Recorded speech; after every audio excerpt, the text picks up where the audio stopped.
Désolée pour le retard. Un trafic épouvantable. Je suis prête à présenter notre rapport.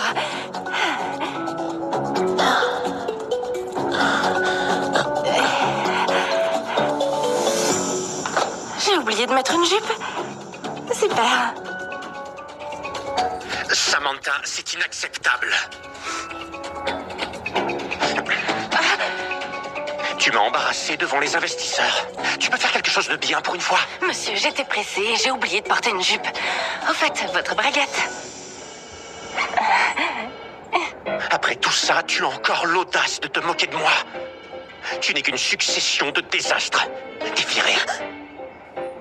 Et qui présentera le rapport si vous me virez? Ce n'est sûrement pas le meilleur moment pour une présentation. On le fera la semaine prochaine. Attendez, notre présentation est prête. Eh bien, enfin. Grâce à toi, on a perdu nos potentiels investisseurs. Sors d'ici. Mais monsieur... J'ai dit, va-t'en. Je ne veux plus te voir. Et laisse ma veste à la réception. Je n'avais alors aucune idée de ce que cette soirée allait m'apporter. Tada! Sérieusement, un speed dating. T'as besoin de te distraire, il faut que tu passes à autre chose. Tu penses vraiment que c'est ce dont j'ai besoin en ce moment? Crois-moi, c'est la solution parfaite. Et tu sais quoi? Pour gagner du temps, je te conseille de demander immédiatement où il travaille et combien il gagne.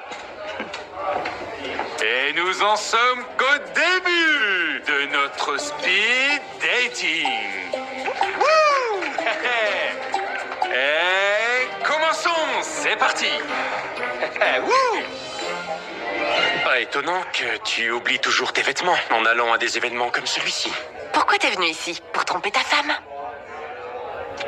Je ne suis pas marié. Quelle surprise! Qui voudrait épouser quelqu'un d'aussi ennuyeux? Ma femme est morte. Je devrais y aller. C'était une mauvaise idée. Je suis vraiment désolée. Je savais pas. Non, c'est bon. En fait, c'est arrivé il y a quelques années. Bonne soirée. Comme d'habitude. Écoute, oublions ce fichu speed dating et discutons tout simplement. Je sais pas si c'est approprié entre un patron et son subordonné. Oh, eh bien, tu m'as viré. Donc, techniquement, je ne travaille plus pour toi. Peut-être... Peut-être qu'on peut juste prendre un verre ensemble. Eh bien... D'accord. Mais qu'un seul. Ouais, bien sûr. Merci.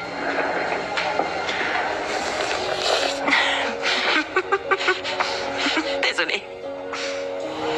C'est pas grave. Je suis un peu gêné. Je suis pas sorti boire un verre avec une fille depuis au moins 5 ans. Oh, je fais ça tout le temps. Je suis même allée à un rendez-vous avec le barman. Pas lui. Malchanceuse en amour? Il semble que je sois condamnée à être seule pour le reste de mes jours. Tout comme moi. Après la mort de Caroline, je dois dire que je me suis jeté à corps perdu dans le travail. Il suffit de regarder ma routine quotidienne.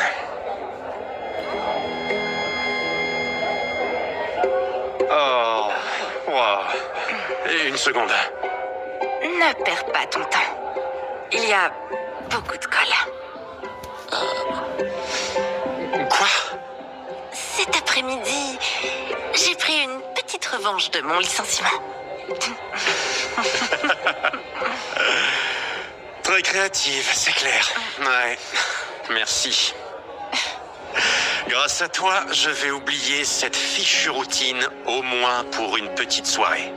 De rien. Santé.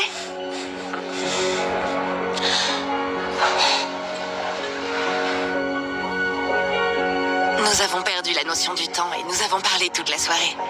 Je n'arrivais pas à croire que la personne que je détestais depuis si longtemps pouvait être si gentille et attentionnée.